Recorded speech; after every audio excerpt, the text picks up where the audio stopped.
All right, guys. Thank you for jumping on another episode of Close and Conquer. This is a first in the podcast studio. This is actually a first in my house. My son always says, you need to get a dog, Dad.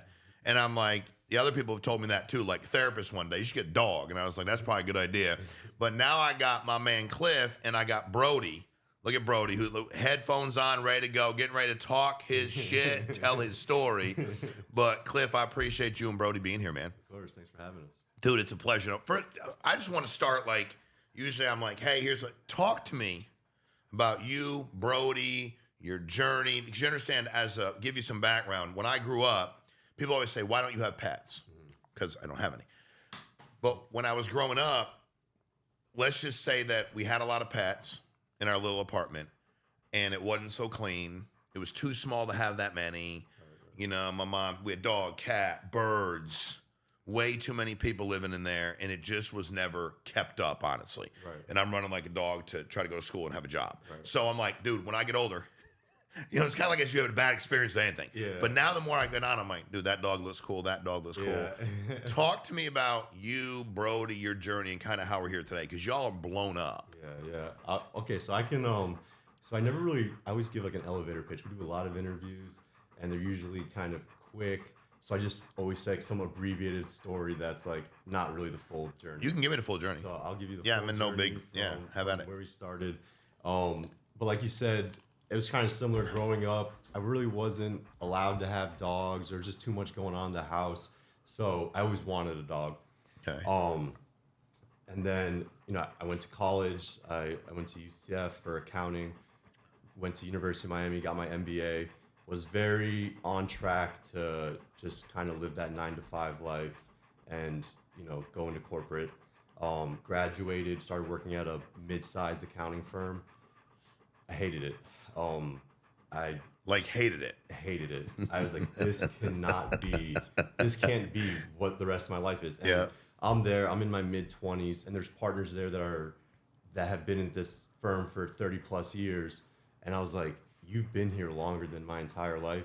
And it was just like so mind-blowing and terrifying to me because I'm driving to work 7 a.m., dreading the rest of my day, just sitting in a cubicle doing other people's tax returns. Yeah. And it was scary. So honestly, and I wanted a little bit of an escapism. I wanted a companion. And that's where I was like, I need a dog. I actually got Brodie's mom. Her name's Luna. So I had her first. Okay. Completely different temperament. She's a golden retriever who does whatever the fuck she wants. She couldn't sit in that chair. No shot. No way. Yeah, she is the opposite of him. Like you can see, he'll just chill. Just He's chill, next man. to me, he'll just do whatever I tell him. Yeah. So I had her, and I wanted a more companion type dog. So I was like, I want another puppy. I want see if I can get something that's gonna be a better fit. I love Luna, but she's my child. I have to look after her. Correct. Not my best a lot of friend. work. Right. So I was living in an apartment, 400 square feet. I had my first litter, so I had 9 puppies, Luna and me, in a small apartment. Yeah. It was pretty hectic. But that's when Brodie was born. This is 2019. So you're living in an apartment. Yeah. Luna's pregnant. How did Luna get pregnant? I mean, I know how it works, but what? I found a poodle stud. You did. Yeah. So you basically studded the deal. We're like, hey, we're gonna have these babies. Right. And how many pups you have? The first litter was 11. Yeah. You, the apartment, 11 puppies. Luna, and 11 babies. Yeah. And that apartment had a 1-pet policy. Oh, that didn't fucking work. Yeah. So it worked when they were really small. Yeah. But as soon as 5-6 weeks and they started chirping up, I was getting these random inspections. So I would go to my dad's house, keep the puppies there for the inspection. Dude, you can't hide 12 dogs. That's a full-time job. Yeah. So I had to move into my dad's house for like a few more weeks when they were older. But yeah, so 2019, I quit my job as an accountant. I was doing accounting, and then I started doing some business consulting, but then I quit that firm, and I wanted to pursue something that I was more passionate about, something that I liked, which, I love animals. So I tried to open up South Florida's first indoor-outdoor dog park and bar. It was called Bark Bar. Dog park and bar. Yeah. People like animals. They like to drink. Right, and so you watch the game, have your dog run around. Yeah. I was going through with that. The day I was supposed to sign the lease, I got cold feet. I was like, I didn't realize at the time that's like you're a personal guarantor for the lease. So it was like the lease total was like $300,000 or something, which back then was a lot, way of more money. than my life savings. And so I backed out. I was kind of in this weird spot. I quit my job. I didn't want to go back to accounting. I had this specific skill set of like analyst accounting. What can I do with this? What's cool? At the time, I thought it was really cool. Looking back, I thank God that didn't work out. But I applied for the CIA. Okay. Got a conditional offer of employment from the CIA. Flew out to Dulles, Virginia multiple times. Did the polygraph, which is insane. It's a straight up interrogation. I know. Did the polygraph, med, psych eval. So they gave me the conditional offer of employment. So for like $72,000, moved to Virginia. Be a company man at the CIA. I was in processing for about a year. They were doing background checks. They really don't like when you have a lot of foreign national contacts. My stepdad, my mom's from Italy. Like I just had a list of 24 nationals. So I'm pretty sure that's why I Didn't work out. Yeah. So the offer was rescinded. And now I'm really in a weird spot. I just took this side job at the city of Boca Raton as a analyst because I was trying to pump up my resume experience for government work. Pandemic hits. That was honestly the best time ever for like the opportunities of taking advantage, especially in the social media space.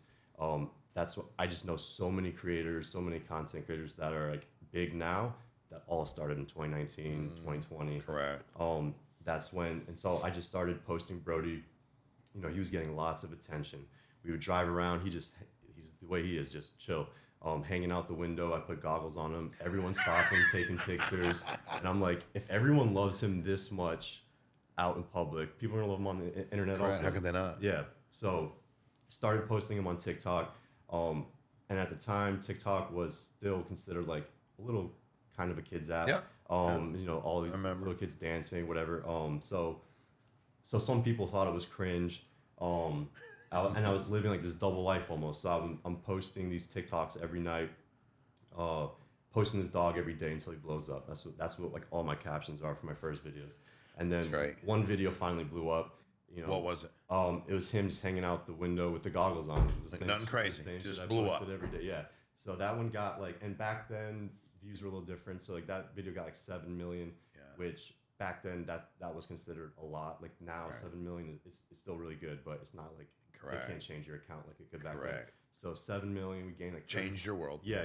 Gained 35,000 followers overnight in TikTok, and that's kind of what like sparked me starting it. Like I really started like focusing on it every single night.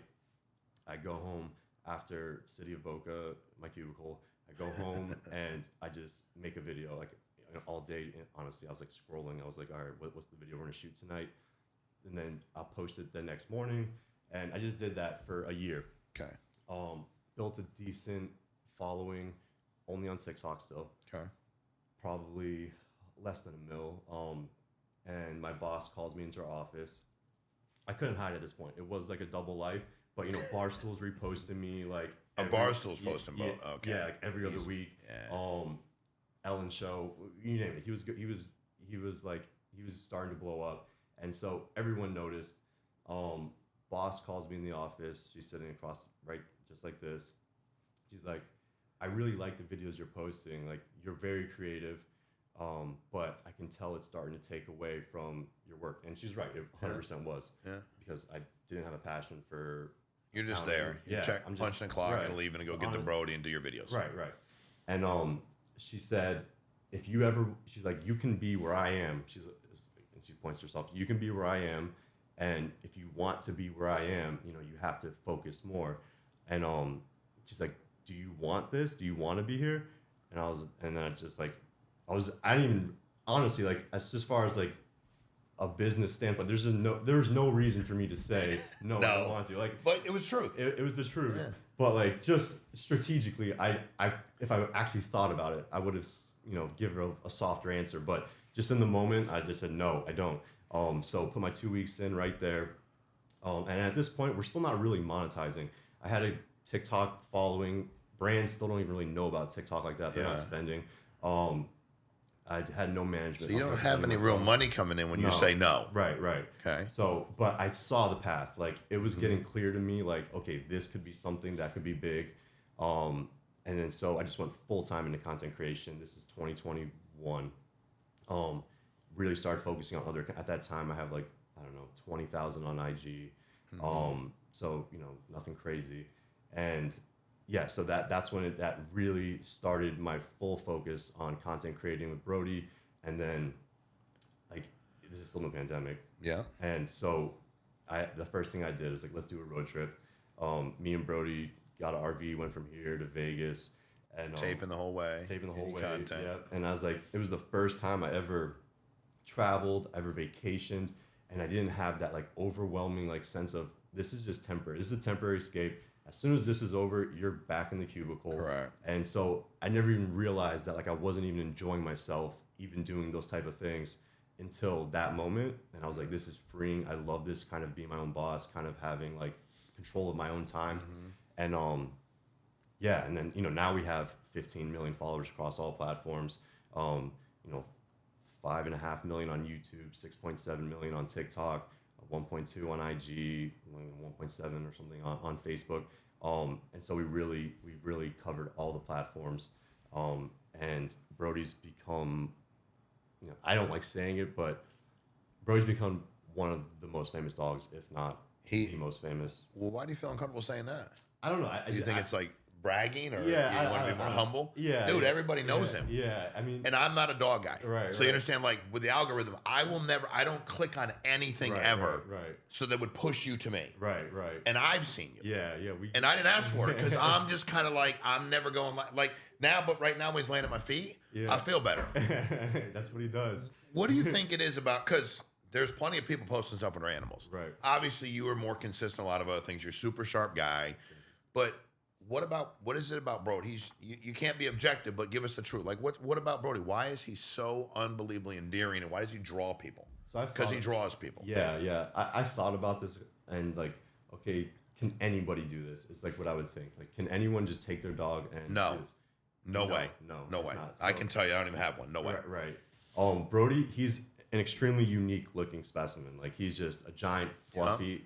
You don't see that. He's like a character. So just his appearance alone is sort of a competitive advantage. Like, because I always say I'll 2v2 any dog and their parent and like the pet influencer space, as far as just going out in public, walking around, getting recognized. Dude, I like that 2v2 the dog and the owner. That's badass. Because like, it's just he's so recognizable that it gives you that advantage. So there's dogs with better engagement on social media, or whatever, but like, they're like, if a golden retriever is a golden retriever, it's really hard to decipher. Correct. So, but someone sees Brodie, they spot him, they'll yell his name, they know what they're looking at, they know who they're looking at. Like when you told me he was 80-something pounds, I thought he was like 130. Yeah, I've never seen anything like this. Right. With all the fluff and all the hair. Yeah. He jumped, and he's got this goofy look on his face, like one of the buddies that made me feel good in school. Like, what are we doing? I'm like, we're just doing this. He's like, I'm in. Like, whatever you're doing, we're in. That's the other element to it. So besides his appearance, it's his personality, and that's something that you can't teach. It's like I said, I have his mom. She's been through so much professional training, but it's just a predisposition. Who do you have now? You're Brodie, and who else? And his mom. That's just the two of you. Yeah, just it. All the pups. Somebody else got a home with them. Yeah, all the pups and we had more litters after that first litter. I was the only breeder that was sort of leveraging social media. Yeah. And so, I had viral videos with these puppies. Dude, you had people waiting in line to buy dogs. Yeah, so I mean, you didn't have to market outside of that. My first pick for my last litter, she's fixed now, but my first pick for my last litter, they flew in from Turkey. And seriously? Yeah. So they're Turkey, Canada, Mexico, all over the U.S. So, Dude, you have to understand that, I'm going to be honest with you, and people will probably get mad at me for saying this, but when I go to my friends' houses and their dogs get near me and lick me, I'm never mean to animals because I would never be mean to them. But I'm kind of like, dude, can you just leave me alone? Right. He's looking. I'm like, dude, this thing's awesome. Yeah. He's just got a different vibe. Yeah, He's got a different vibe. Yeah. He's just got a different vibe. That's the good way. That's the good way to say it. So, because I want to get back to this. I mean, the CIA deal, right? I think a lot of people. How old are you, Cliff? I turned 34. 34. Good. You don't even age. Okay, let's say he's 22. So you turned 34, right? But there's so many people out there. Like and if you've not done it, like anytime I was building a business, I recruited primarily on Sunday nights for independent contractor sales because that was the hardest night for me when I was working in my cubicle job. Somehow Friday and Saturday, I used to party a lot. Right. I could kind of get through it, but Sunday was very sobering. Right. Like, dude, when I go to sleep tonight, I wake up tomorrow morning, I go back to that thing for 5 days, and I hate it. Right. Like I fucking hate it. Right. You didn't push it back, even though it was uncomfortable. Like I've signed leases that I mean, believe me, I've been in real estate for a long time, and sometimes I'm like, now it's different, but back then it was like, dude, I owe them $78,000. Like, how do I owe them? It's like because they moved out, they stopped paying the rent, but that was never going to let you go. And I think in today's world, it's funny because I'm 51. I wouldn't have had a dog, but even some of the stuff I do now, I couldn't do that when I was in my 20s. It didn't exist. Right. But you look at what is your if you're fast forwarding this thing, and I'm not a big 5-year plan guy, you seem to be having a lot of fun. You seem to be enjoying the hell out of yourself. You're making money. Yeah. You certainly have learned how to monetize. What is next for you, Brodie, your brand? Like, what's next for you? So right now we're really focusing. He has his own grooming line called Floof by Brodie. He has his own grooming line. Yeah. I mean, when you look at him, one of the most popular questions I get is, just how do you do that? How do you maintain? He looks great. Right. Yeah. And so we're helping other people. We've released a few products that I use every single day. Products that you created, you developed? Okay. Yeah. So and then you handle everything. Yeah. Shipping, the whole deal, it's your company. Yeah. Got it. So Floof Juice, which is like a Floof Juice. Yeah, so that's like a dry shampoo spray. The Brodie Brush, which is a double entendre because my last name's Brush, so his name is Brodie Brush technically, and it's I like that. And it's a gangster. Good brush. It's Brodie Brush. It's like a brush. So that's really the main thing that I'm focusing on long term. The pet space is growing every day. It's insane. Millennials, there's been a whole culture shift, sort of the way millennials view dogs, and so we really want to be a part of that. Brodie has his own backpack coming out in a couple months. This is great. One of the things that does Brodie have to file taxes as Brodie? Well, one day. He's the CEO of Brodie. He's the CEO. I'm his manager. You're his manager. Come on, bro. Come on, bud. Yeah, so we have a few longer term company plays that we're working on, but I just don't focus. Like when I was an accountant, it was just all about freaking trying to scrape together every paycheck $200 to put into my 401k and focusing. And then now I look back and I still have those 401ks and I look at the balance and I'm like, this was the plan. This is how I was going to retire. Correct. It was like $20,000 now, and it's been Correct. 10, 15 years. And so, I don't see like this end goal. I don't care to be 65, retired on the beach drinking, or like that's not something I'm interested in. Not your deal. Yeah. So the opportunities that have come our way in the last 2 years have been insane, and there's just no way to even predict the things that we've been able to take advantage of. Like, there's no way I could sit down today and be like, I know in 2 years exactly what's going to be coming my way. I have no idea, to be honest. It's just, we're working on this Netflix deal right now. We're doing a lot of different things, but I just don't focus so much on that 10, 15 year time span. I'm just focused on, we have so much going on right now. I'm just trying to take advantage of everything that comes my way right now. Love it. And sort of set up the cards so that, but like I said, once that social media starts taking off and like your presence is growing, your brand is growing, the opportunities, the people that you meet, I'm here right now. It's just, you can't predict it. So, I don't focus so heavily on like having a set amount of money by the time I'm 65 or whatever, You're enjoying the ride. I'm enjoying. You're going to make money along the way. You're a businessman. You're going to look at deals. It makes sense. You'll do it. If they don't, they don't. Exactly. You're also very proud. Like when you talk about 2v2. Yeah. Like that's an old basketball deal. Like 2v2, me and you against those two. And you're like, me and my dog. Yeah. It's from a recognizable standpoint. Right. It's funny. I get IVs weekly with everything you can imagine. I'm glued to all the vitamins you can get.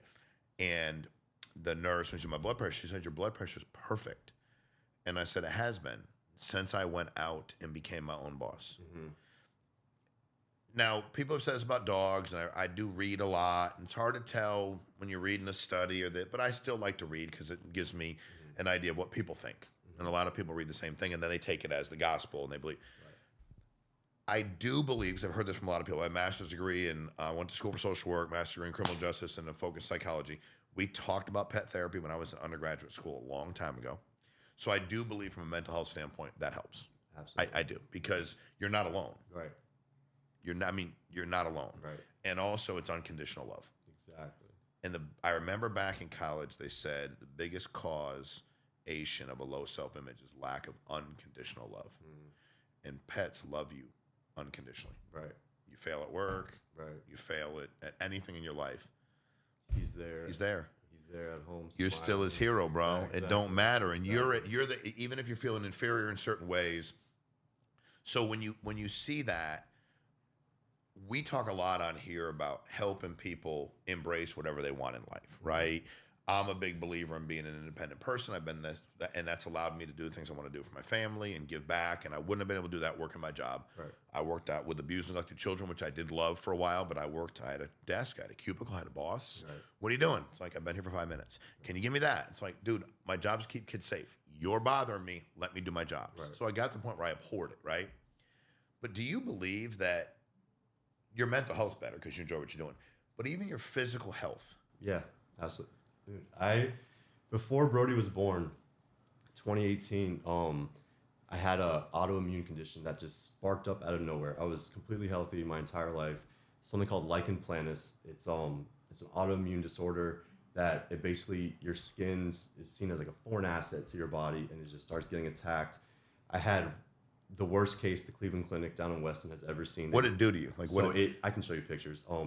It just basically, you break out into like this severe red irritated rash all over your body. So, and it's very symmetrical. So like once you start seeing I still even have like a little marking on my scar, like from scars. Wow. But like once one wrist starts going, the other wrist starts going, and it'll just climb up your body.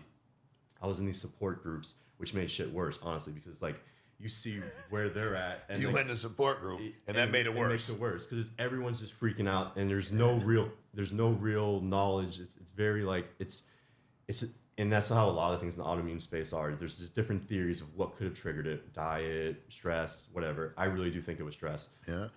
And then there's no way to resolve it either. I tried every single medication in the book. So how long were you doing this for? This was about 1.5 years. You couldn't get it figured out. Couldn't get it figured out. It was getting progressively worse. At this point, it was almost all the way up my neck, covered my entire body. And I saw what happens once your hair falls out. Once it gets to your hair, I saw the pictures from the support group, which, like I said, makes Didn't things help worse. you. Made you more stressed out. Right, it makes you more stressed, and it's a cycle. Nothing was. Plus, dude, you got good hair. Yeah. You know, I'm just saying, like, if you have hair, not me, I wouldn't freak me out.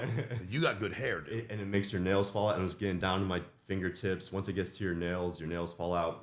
So it was noticeable. If you walked by me, I was like, dude, damn, yeah, I wonder what that was. People stare and you have different cycles. So you get this really irritated skin that's red flaring up, and then it'll go through a cycle where it sort of calms and it dries.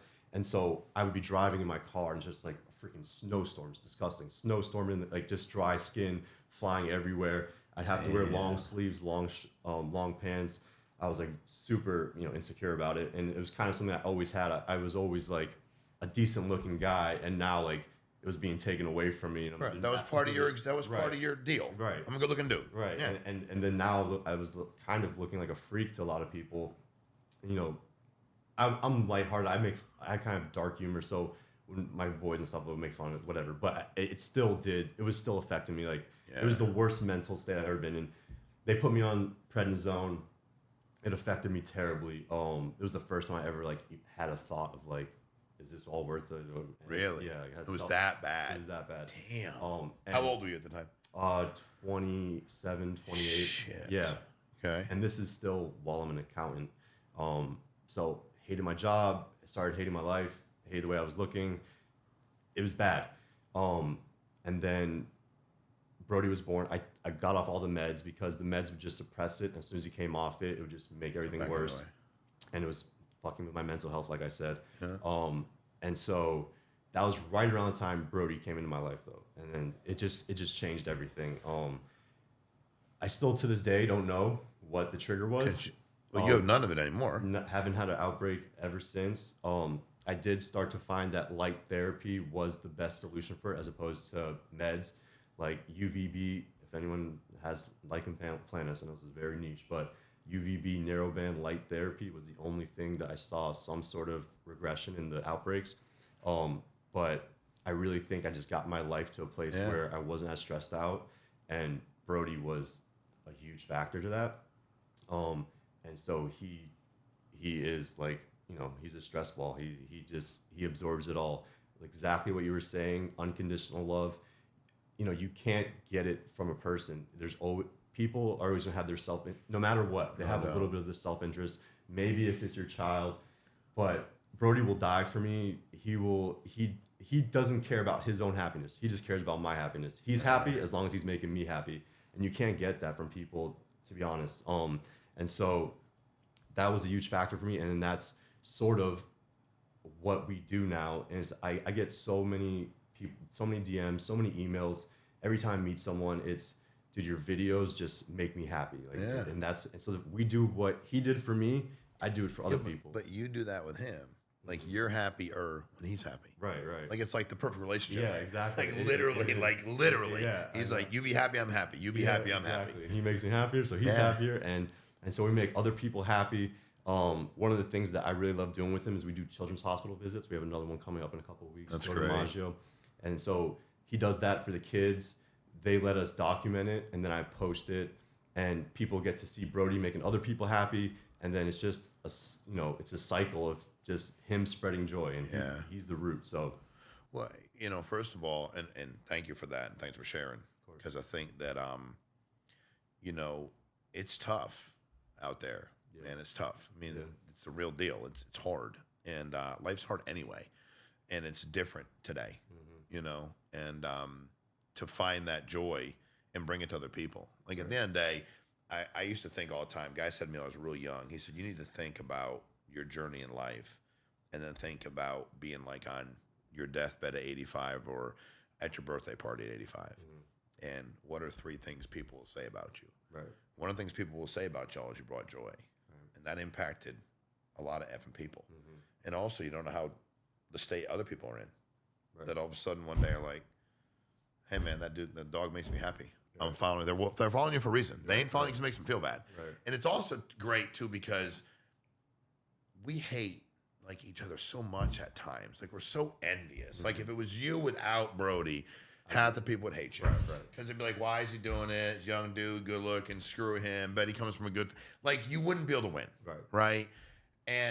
But Brodie, it's like, dude, you got to be a complete piece of shit to dislike a dog. Like you're literally, like you're an asshole. Like you're 1%. People, if they comment negative about Brodie, you don't have to say nothing. Everybody will smoke him. Yeah, exactly. Because it's a dog. Right. And I think also from when you find, because a lot of folks are trying to find their way, and it's like, dude, all I know is, doing what I do makes me happy. I get up in the morning, I want to do it. I want to talk to people about what they're doing. I want to look at other businesses. I want to analyze things. I want to deal with difficult situations. Like that makes me who I am. Right. You want to do what you're doing, Brodie. Absolutely. You want to make people happy. Right. I mean, dude, your dog's vibe's good. Your vibe's crazy good. You're just a really good human being, and it's good to get around you. For the people that are, because a lot of people, Cliff, they're watching.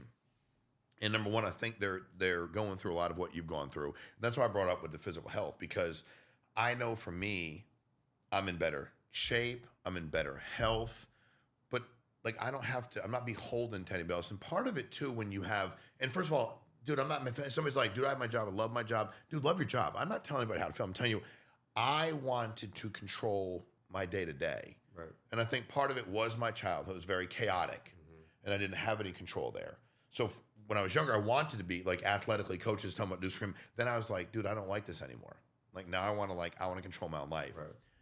For the people because when you looked at that lady across the table and said, I don't want to be where you are, that took a lot of balls. Like you blame it on like, I don't even know how I said it, just said it. Well, it was courage. Right. there's a lot of folks that are trying to make a decision, whatever that decision is in their life, because those are the tough decisions are the ones that end up being good decisions because they're tough. Right. What would be your advice to people? Because you've made a lot of tough ones along the way, got knocked around a little bit, but you've come out the other side. If you were going to give, if all these people watching were listening, they were your friends, they were somebody you met in the street, and they're like, Cliff, I'm in this situation. I know it's not healthy for me. What is some advice you'd give them about making that move and accepting the risk and everything that goes with that? So yeah, it's gonna be a risk no matter what. But I always tell people make a calculated risk. So whatever the venture is that you see yourself doing, that you can see some sort of freedom. Before you make that leap, just have something set in place. See a pathway. You don't even have to see like I said, I never saw the full long-term roadmap. I just saw the short steps, the year, the 2 years. Okay, this is where I think I could get. So just calculating that risk and then juggle as long as you can. So like I said, I was living the double life of 9 to 5, just for that steady income, and sort of growing my passion and the passion project I would call it. And so personally, the way I would, and if I had to do it again, I would still do it this way. Instead of just walking in and saying, I quit, and not having any steps in place, like now you're kind of screwed. Like you have to just sort of think it through a little more. Try to pursue it as much as you can and I always talk about 9 to 5s like it's such a negative thing, and because in my eyes it was. But it was negative to you, and that's okay. Exactly, yeah. Yeah. But I do know a lot of people are very happy with just living that life of, they know what they have to do, their responsibilities, they go home and their obligations. That's their piece. Right. And so if that truly does make you happy, and then I'm not talking to you. This isn't for you. It's for the people who go home after 9 to 5, just stress about having to go back tomorrow and just think, how do I do this for the rest of my life? So this is for you. So whatever right now, 2024, the creator economy is just where I see the future. I mean, it's just what's happening right now. There's so much money being thrown at it. No one does billboard advertisements or AM ads anymore. Yeah. And we make more a month. We make twice as much in a month as I did my annual salary as an accountant. And so you want to get some sort of financial freedom. Like that is a part of being, I don't know. I don't like saying money doesn't buy happiness, sure, but I'm a lot happier with financial security. Yeah, I don't think it buys happiness. Here's the other thing. I've not met many people that are in a bad financial spot that are at complete peace. Because no matter what's going on in the back of their mind, I'm not judging anybody. Right. I'm just saying, if you're trying to make decisions, the way I always explain to people was, if you're making decisions based on money, you can't possibly making decisions based on happiness. That doesn't mean you need to buy 4 houses in different countries. That just means you're trying to do something you want to do, and you're like, can I afford to do that? Right. And that's a tough place to live in. Right. It really is. Right. And but now in 2024, the creator economy, these avenues that you necessarily wouldn't be able to monetize, like if you want to freaking paint portraits of dogs or something, let's just say that's your passion. You freaking love doing that, and you're working in HR right now and you hate it, and you're just trying to get to, how can I paint portraits of dogs or whatever it is. Now with social media and the creator economy, you can do anything. And as long as you know how to present it properly in a consumable, digestible way, in short form content or long form to an end user online, you can pursue almost anything that 10 years ago would not make you a cent, but now you can monetize it by just recording the whole process and building a brand around it. You can be the dog painting person, and you can grow a brand account, and you can get brand deals, and you can work with, and you can have partnerships. And it can be something that's sustainable and something that brings in more money than your HR job. And so you have to kind of get creative. You have to just see what is working online. But, I'm kind of just speaking from the creator standpoint. If that is a space you're trying to get into, there's a spot for almost everything if it's presented properly and if you know how to present it. So. And you learned this on your own? Yeah, yeah. You didn't have to. He didn't. You just Right. decide. You kept watching, paying a lot of it commonsensically. Right, right. Right. Structure, repetition. I need to do this. Let me think during the day. Let me look online, see what's going on here. Right. So, and I love what you, because a lot of people achieve something and they'll be like, it's hard. You probably shouldn't do it. And you're like, there's plenty of space for the right. Right. And so this is something. Because content's key. If Right. you have it. Right. You know? And so this was a message that I was like, because once I found out, like once it worked for me, and I was like, I escaped. I got out of this thing that I hated, and I wanted to spread the word. I wanted to help other people do it. But when you do that, people who like love their situation and they love that structure and whatever, they take it as you're making shots at them or whatever. And so I kind of just like, okay, you know, whatever. I don't want to cross interfere with my brand, and you know, my brand is all about making people happy. Exactly. You're not trying. Yeah, Right, I understand your deal. Your deal's different. You're like, Yeah. I'm trying to make people happy. And Not looking to argue with everybody. Exactly. So, you know, I'm a normal person also. Like, there's things that happen in the world. And I see other dog accounts, and they'll get involved and like they'll post something about some political event that's happening currently or whatever, and I'm like, that's not why people are following. That's not your job. And I remember when I was That's stressed, good. I was stressed out in 2018, and I'm looking and I'm scrolling. And I'm just looking for an escape from the things I'm sure, politics, whatever. And there's just not a lot of things. And people know they come to Brodie's account, they're gonna get a fluffy, smiling dog, and that's it. They're not gonna get anything else. And It's a safe place. right, exactly. So I don't, you know, and so that's something I am passionate about, which is like escaping that corporate work structure. But it's just not something that I post about on my accounts or anything, because I just know that there's people who are very happy with the 9-5, and then they come and they see that, and then now they're not happy, and I'm not doing my job. My job is to make everybody happy. Right. So, but yeah, but for people that are looking to make a move, and there are lots of like young millennials that DM me like, dude, I just want to travel the world with my dog. How do I do this? And it's so so it's basically exactly what I was saying. It's just a mitigated risk. You get yourself, you create content, you find a good niche. You know, the pet space is getting more saturated, just like everything. Yep. But there is space for everyone if you know what you're doing. If you can present it properly, which is a big step, like, because there's some people that just can't present things properly. Correct.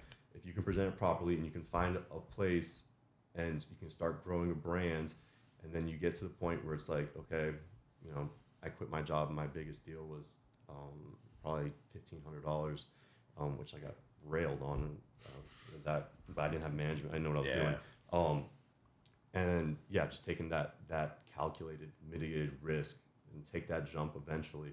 But yeah, like don't quit your job today if you haven't even shot a single video, if you haven't made any content, if you have no presence at all, or the equivalent to starting your own business. If you haven't even filed for your LLC and you don't know, like, you can do a lot of these things simultaneously while you're working your steady income job. Get it to a place where you're ready to make the leap, and then make the leap.